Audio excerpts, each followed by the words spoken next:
Alright, quick tutorial on how to ship 78 RPM records safely. The stack we have here are 10-inch diameter records. They are all from the 1920s, so they are nearing 100 years old. Even when they were new, they were not flexible. They're not made of vinyl. They're made of a composition. So there is no flexibility at all. They crack very easily. They shatter very easily, really. And if you're not familiar with them, the best thing to do is to treat them like they're made of glass. It's just safer that way. So, to ship an entire stack, there's 1, 2, 3, 4, 5 here. You can usually ship them in groups of 10 pretty easily. So keep it, 1 to 10. The first thing you're going to need to do is get some cardboard, quite a bit of cardboard. You can use the sides of old boxes. You can use wherever you can find cardboard. You want it pretty sturdy, pretty thick. So I have pieces here already cut out. I just cut them out to have them on hand in case I need them. If you have a sleeve, a 10-inch sleeve, here's a record with a sleeve. You can use that as a template. That's pretty easy. Just pencil around on a piece of cardboard. Then use a razor knife to cut the cardboard nicely, and it's not so hard. Once you have one made, you can use it just as a template and make quite a few. The more you can get, the better, basically. To start with, you're going to want to have 2 pieces of cardboard at least, and you're going to want them running the opposite grain. So can you see? Hopefully you can see. I have oriented them here. They're running the same direction. The grain of the cardboard's running vertically on your screen right now. See that? They're both running this way. You're going to want to take one and shift it so that you have one running, the top one's running this way, the one underneath is running this way. It's for strength. It adds a lot of strength because if they're both running the same way, they can easily fold along that line. They could easily crease and stuff like that. So you want it to be as rigid as possible. Now, here's 2 fairly thick pieces. That'll work just fine. So start with that. Put that on the base here. That's the bottom of the sandwich you're going to make. These records do not have sleeves, but they're going to be fine. That's the goal anyway. If the records have paper sleeves, that's great. Now, if the records are in an album like this here, this book, my recommendation is to not ship them in an album. Usually these will at the very least shift around, and they will rip the side and the bottom seam of these paper sleeves. So, if they're not already ripped already, it's just going to damage the album in shipping. Also, what can happen quite frequently is there's enough room in these is that they can get bound up in the spine while shipping and cause chips, cracks very easily. Not good. So I tend to want to take the records out of the album. Then you can just ship the empty album, at the top of the box when you're done. So I wouldn't ship them in these. If they're in paper sleeves, great. That's wonderful. It'll actually protect the grooves. You can ship them like this fine, Take your stack when you have them. Like I said, no more than 10. Then you've got them there on the thing. You want 2 more pieces of cardboard at least.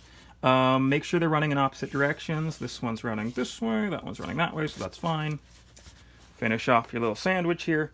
And now how to tape them. Okay, use typical packing tape is the best for me. I've had people say they use rubber bands and things. I'm not a fan of that. Just use standard packing tape.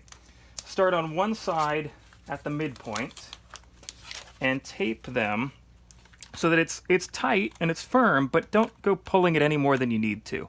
You just want it the width of the actual record stack and not really any more than that. You don't want to try to bend it or anything. You're just going to crack records or at least possibly break them. So don't do that. You just want it firm. Keep them in a nice stack, but no more than that. Don't go cranking the pressure on. Okay, let's do the opposite side now.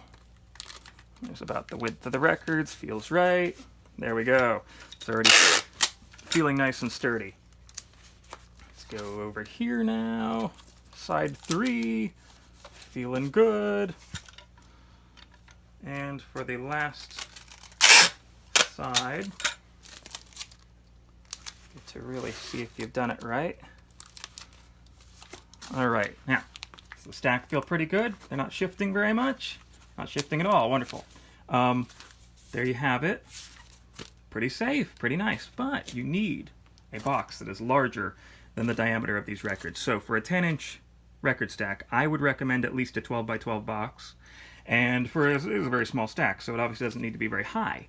But still, you'd prefer like a 6-inch high box, especially if you have, say, more records that you do, maybe more sandwiches of records. You can stack them on top of each other as long as you have enough cardboard. And you may have to include room for these albums, which you may have to, if you have a lot of them, pack them in with cardboard to try to even them out, or get creative on how you might safely pack these. Usually I put them on top of the records if they're empty and they're lightweight. Get the box the size that you need. Put a thin layer of packing material. Hopefully the best stuff is packing peanuts, styrofoam packing peanuts. Put a thin layer of that down in the bottom of the box. Place your stack in there. Really important to use some packing material around the edges of this so that the edges of the records do not come in contact with the actual edges of the outer box. That's important. Then, like I said, finish off with whatever, say an empty album, or if you have it, add any packing material to fill the box, seal the box, mark the box fragile. I don't know if it helps, but it makes me feel better. And you're good to go, or at least as good as you can be. Really, the key is the more cardboard, the better, and the larger the box size, the better. These records may be very, very valuable records. They may just be typical, Edwardian era to about the 1940s records. Maybe they're not worth much, but if nothing else, and if no one else, just know that I appreciate you watching this video and even putting in the time to think about packing these properly. There are a lot of people like me, I think, that really appreciate it when someone goes the extra mile and tries to make sure that these recordings will last, hopefully, another 100 years. And they very well might if we take care of them. So I really appreciate it, and thank you very much for any effort that you may put into trying to keep these sound recordings in one piece. Thank you very much, and good luck.